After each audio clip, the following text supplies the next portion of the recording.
When crypto prices start going up, beginners make the same predictable mistakes. My name's Lewis Jackson. I've been investing in crypto for almost a decade at this point. That means I've made a ton of money and I've also lost a ton of money. But if I were to start fresh today in crypto investing, these are the 3 rules I would follow above all else. So by the end of this video, you're going to walk away with a rational plan for investing in crypto, even if you're brand new.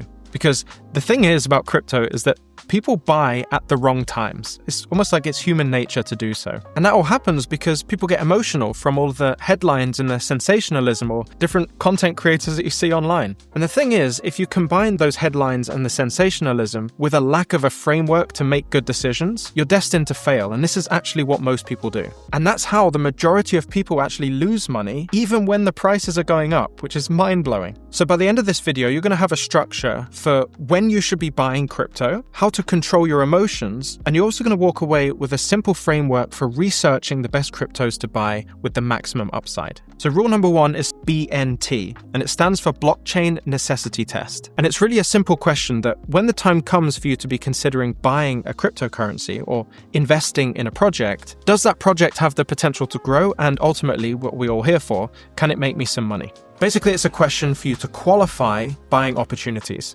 So without having this question, what you end up with is watching YouTube videos, getting absolutely drowned in jargon and words that you don't quite understand. You end up just following what somebody says just because they said it. I think a lot of people kind of fall into this and say, oh, that person knows what they're talking about. They live in crypto. They're researching it all the time. I'll just outsource all of my effort. And what you're actually doing is outsourcing the responsibility of your money to this individual, when actually you only need one simple question to solve that whole thing for yourself. It allows you to cut through the noise. You don't need to listen to any influencers, people on TikTok anymore. And you do that using the Blockchain Necessity Test. It's all in the name itself, so we're going to go through it piece by piece. As we know, we're investing in crypto, and cryptos are hosted on blockchains. This is where the Blockchain Necessity Test comes in, so we're going to break that down slightly. This is a test to determine whether blockchain is necessary in the problem that's being solved. If you look across the world in any business or any cryptocurrency that's done well, you will always find a problem being solved. If you want to make money, problems must be solved. So what we look for are projects or businesses that solve problems. The bigger those problems are, the higher the potential is for increased upside, making more money. But what we find in a lot of projects is that the blockchain element of it isn't actually necessary to solving the problem. I can see a world where parking payments on the blockchain comes up and everyone kind of piles into it and they think, oh, that's really cool because I'm not sure why, but it's really cool. But the fundamental thing to understand here is that that problem of paying for parking can be solved outside of the blockchain. The blockchain is not necessary in that whole environment. And so you'd look at that and think, okay, I'm going to put that to the side. That's not something I'm going to consider. But on the contrary, I want to give you an example of when a blockchain is necessary to solving the problem. And it's the big one, it's Bitcoin. The whole reason Bitcoin came about was because it was kind of an anti-move against the governments and financial institutions. It was a way to decentralize the everyday person from the banks so they can make their own decisions. And the only way to do that is to move from a centralized environment, that's the traditional system, into a decentralized environment, that is the blockchain system. And so blockchain is a fundamental part of solving the problem in finance. And that's how Bitcoin was born.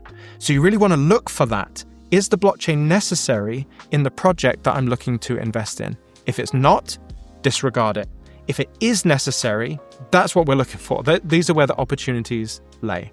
Rule number 2 is the 80-20 rule. And this one is going to have the biggest impact on your long-term wealth, but is also the one that you can apply to your life the quickest and make the biggest drastic change to your life and your financial situation in the short term too. So as you know, with the news cycle and the content creation cycle and the YouTube game that is being played, everyone is vying for your attention. And the way that they get your attention is to elicit emotions in you personally. The emotions that are relevant to cryptocurrency and investing are very simple. They are fear and greed. If you can get someone fearful, they will sell. If you can make someone greedy, they will buy. Influencers like to play the game of, oh, there's more to know. You need to know this extra piece of information that's in the next video. And I might do that at the end of this video, but forgive me. And so what that creates is a heightened investing emotional situation where people are succumbing to FOMO and just needing to buy everything that comes up, or panic selling when everyone starts to get negative. And really, none of those decisions actually make any sense logically. And so this is purely from my own experience, and I've seen this in other areas as well. But this is where Pareto's law comes in, the 80-20 rule.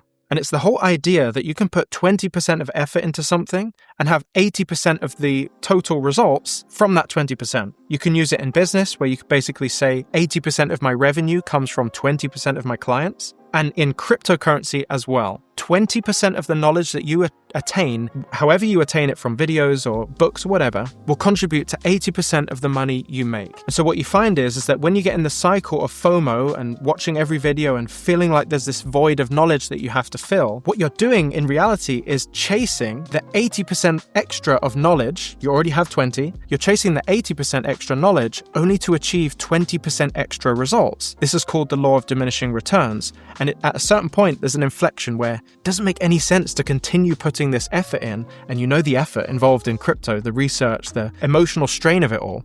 It's not actually necessary. The 20% of knowledge that you have currently will generate 80% of the results. And for some people, that's just acceptable. And so for me, the biggest needle mover I could possibly make is removing the distraction, therefore removing my emotional reliance on the market to feel like I'm doing something right. So I actually use a very specific tool to do this, and you'll see tons of people talking about how you need to remove distraction from your life, like Alex Hormozi talks about this. He sits in a white room and just works with headphones, and he's blocked his ears off and he's just focused. He removes all distraction. How I do it is a bit more catering for a bit more normalcy. I use an app called Brick, and Brick allows me to lock all the apps on my phone. I can't even receive calls or messages, anything. Nothing will happen on my phone, and it turns into a dead device, essentially a dead element in the situation. And in order to unlock my phone, I have to go somewhere physically and tap my phone. And it's that extra effort required to become distracted that stops me being distracted at all,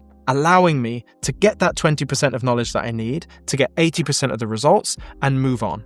Rule number 3 is the taxi driver rule. The thing I want to install in you right now is this statement. The best investors aren't chasing the highest prices. What they're actually doing is they're aware of the long-term nature of their investments, and instead they're willing to chase prices at decent levels but do it multiple times. But the thing about when you're new to crypto is that you're unaware of the psychological impacts of the market on you right now. All of the forces that play a role in all the decisions that are made across the market, that's you and anyone else you know in crypto, are falling subject to the variables that are happening in the environment. One of the biggest impacts on you in your environment is the nature of the prices going up. And what we have to look for here is that in crypto, you only make money when prices go up. Prices going up can only happen in a time period of volatility. What I mean by volatility is the price going up and down at incredible speeds. If the price goes level and it doesn't really move, no one's making any money. So it's actually inherently required for more people to participate for the prices to go up and down drastically. So if you're noticing the prices going up and down drastically, you can only assume logically that more people are involved in crypto at that given time. And because there are more people than ever, most likely, this is a peak of the market. This is not a buying opportunity. And so when I mentioned the taxi driver rule, it's something that you can actually analyze in your day-to-day life. Whenever you get an Uber or you're talking with a family member or a friend and they start mentioning crypto, or the taxi driver's asking you if you can pay in crypto, these are the types of events that can happen socially that if you are paying attention and you're aware of the nature of peaks of markets and how people act at those times, you can now look at this environment and say, this isn't a good time to buy because clearly most people are interested in crypto right now, and that is indicative of a peak price, the highest price that it will go to.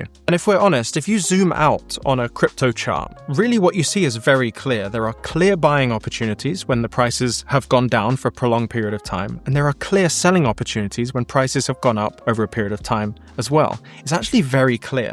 But the more you're focused on the headlines and the sensationalism, the more you get wrapped up into this idea of going away from logic and actually following your emotions, and it's just a bad recipe.